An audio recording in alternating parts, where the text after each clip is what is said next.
Kung sa dapat ang musidla, gawas sa atong life na dapat magsidla ang atong sa kinaiya. Maayo ba ang batasan? Maayo ba ang atong sinultihan? Maayo ba ang atong binuhatan? Character, works, and words. First Timothy chapter 4 verse 12, unang Timoteo kapitulo 4 versikulo 12, ang pulong sa Ginoo nag-ingon, ayaw kitugod nga adunay magtamay sa imong pagkabatanon. Ginoon alam sa mga magtotoo pag kinabuhi ingon na panag-ingnan diha sa sinultihan, sa paggawi, sa tugma, sa pagtuo o sa kaputli. Pangutana, makita ba ni sa itong kinabuhi? Ang nagsulat ni si Pablo, kasi yung isultihan ni si Timoteo o ang iyahang mga readers, okay man, na ayaw itugod na tamayon ka. Pagkabatan ko lang, diskutan nila tumutibatan ko si Timoteo, pero kini-applicable sa tanan.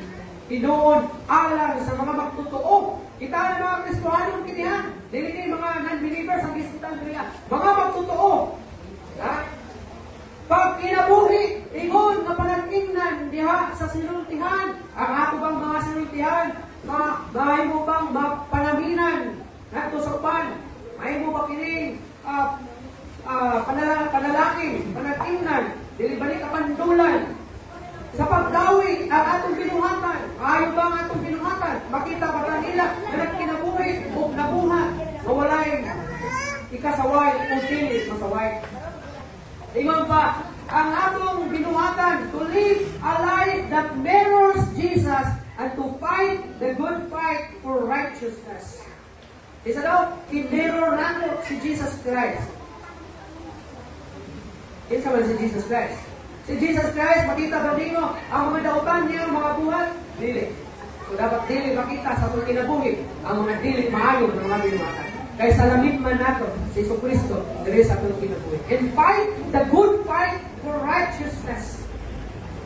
Makipugnog kita para sa pagkamatarong. Manang batukan nato ang bisan unsang dili pagkamatarong.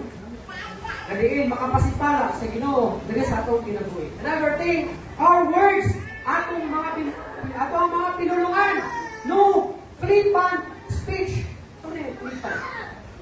Mga dilit maayong mga sinultihan, cursing, mga pamalikas, gossip, mga marites, o mga libak, destructive criticism. Okay naman mag-criticize, pero dito ta sa constructive criticism. Ayaw nang destructive, kaya dili na sa maayo. Then traits,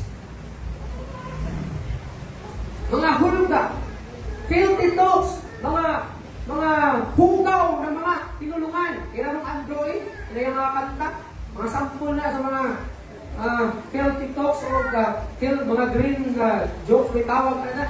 Likayin lang siya ng mga sinultihan. Kaya dili na mao ang sinultihan ni Jesucristo sa diha kapuwig pa siya. Siya man ito palakinggan.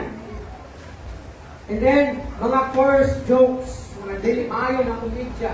Sa komedya, pero dili maayo o hugaw ng mga komedya, di kayo na siya. Because, dili sa maayo, malantaw, nakristuhanon ka, pero na-curse ka, katunglo ka, napangalikas ka, nasulti ka, o mga hugaw ng mga pinulungan. And then our aim is to, why? Ano daw? Nanong pinahanglan na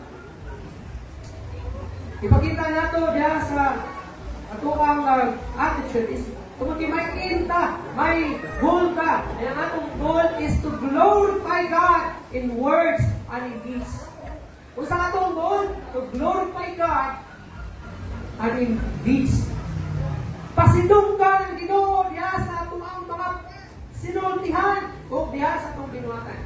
Naman, you sing praises songs and worship songs using your mouth, and the same mouth you use for cursing and talking filthy words. Hindi kaayo. Ang imuhang bamba, ang ginamit imo pagdahil sa Ginoo, pagsimba sa Ginoo, pag-worship sa Ginoo, maupod itong ginamit para mamalikas. Maupod itong ginamit para manulog. Maupod itong ginamit para mag-sulti o mga filthy talks. Mga dilimayon, pinulungan. Maupod itong ginamit na uminom ka o dili maayo. Mga ginatawag nato na mga vices sa kinabuhi. Mga yung gigamit in the same mouth, yung gigamit para sa pag-diet and pag-worship sa Ginoo. So, likayan natin siya.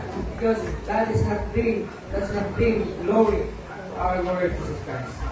Ingon ang 1 Corinthians 6:20, nag-ingon siya, for ye are brought with a price, kaya gipalit kita o mahal kaayo sa Ginoo. Therefore, glorify God in your body. Pagsidong niya ang Ginoo, himayang ang Ginoo niya sa imong lawas, and in your spirit, which are God's. Diya sa imong lawas, diya sa imong espiritu, kay iya kini sa Ginoo. And second, Thessalonians 1:12, that the name of our Lord Jesus Christ may be glorified in you. Ano daw kay glorify nato ang Ginoo?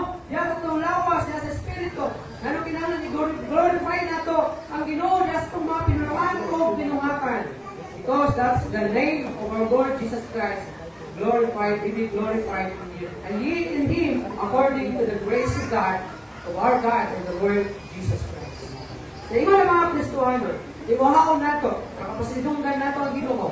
Dili lang sa ato ang testimony, dili lang sa ato ang kinaiyak, kundi pasidunggan usab nato sa Ginoo. Uban sa pagtinguha, na atong kapasidunggan ang Ginoo, diya sa atong pinulungan, diya sa atong mga ginoo.